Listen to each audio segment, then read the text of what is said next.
Bonjour à tous, c'est un réel plaisir pour moi quand c'est le moment de partager et je suis très reconnaissant quand c'est l'heure d'offrir, de partager, de faire la vidéo matinale pour vous remuer, vous secouer un peu. Pourquoi? Parce que je l'ai visualisé pendant longtemps, pendant tout le temps de préparation et pendant mes formations.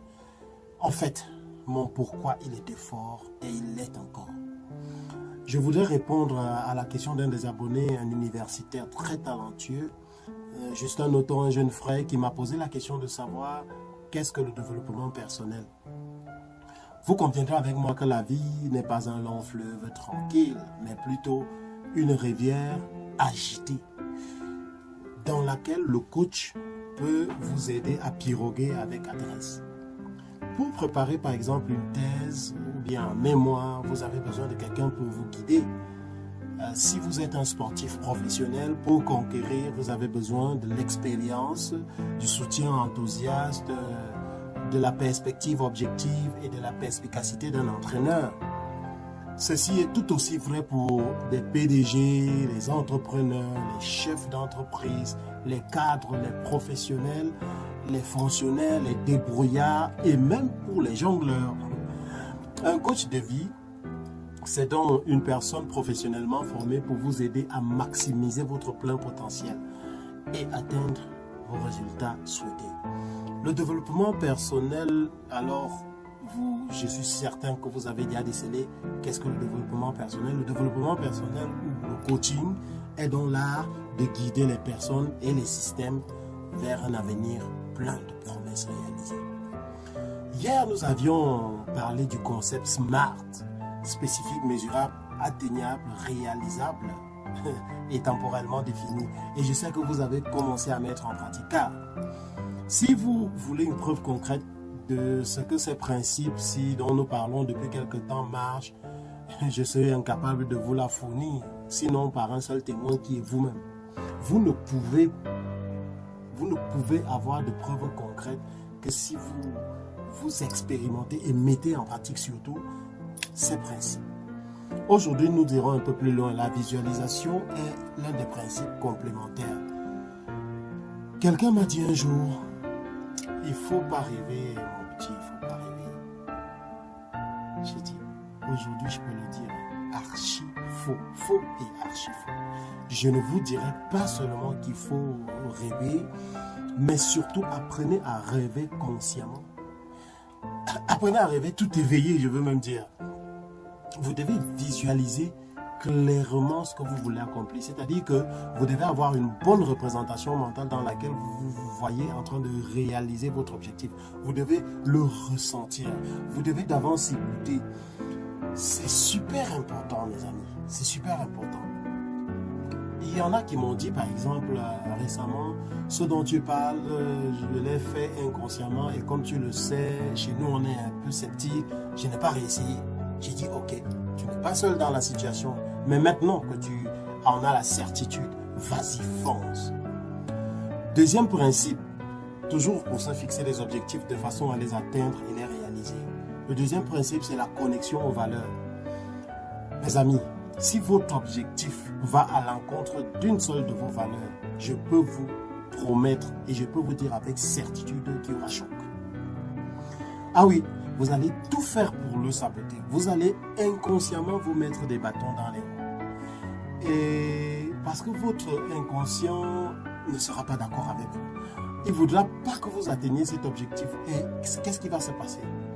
Vous allez consciemment, vous allez faire de votre mieux, des démarches, des plans et tout ça ne marchera pas. Mais pourquoi? Parce que votre inconscient dira non. Ah, là, j'en vois déjà qui disent, mais non, ne soyez pas inquiets. Nous aurons au moins 2 semaines sur les valeurs. Nous parlerons des valeurs, nous allons décortiquer les valeurs. Parce qu'il est important que vous sachiez vos valeurs. Et surtout, c'est très important pour comprendre pourquoi on a souvent une perte de motivation subie et pourquoi on laisse souvent tomber sans même pouvoir expliquer. Troisièmement, le troisième principe, c'est le fun. Alors, je sais qu'on en parle beaucoup sur nos panneaux publicitaires, surtout les compagnies téléphoniques de la place. Mais il faut régulièrement que vous retrouviez la notion de fun dans vos objectifs. Par exemple, est-ce que je trouve du plaisir dans ce que je suis en train de projeter? Est-ce que mon objectif est source de plaisir? Est-ce que je suis vraiment épanoui? Est-ce que je serai épanoui si j'arrive à le réaliser? Quatrièmement, ça c'est un des principes qui, moi, me tient vraiment à cœur, mes chouchous, c'est la responsabilité personnelle. L'un des critères fondamentaux d'un objectif, c'est qu'il soit sous votre contrôle. Vous vous souvenez que nous en avions parlé. Il doit être sous votre contrôle.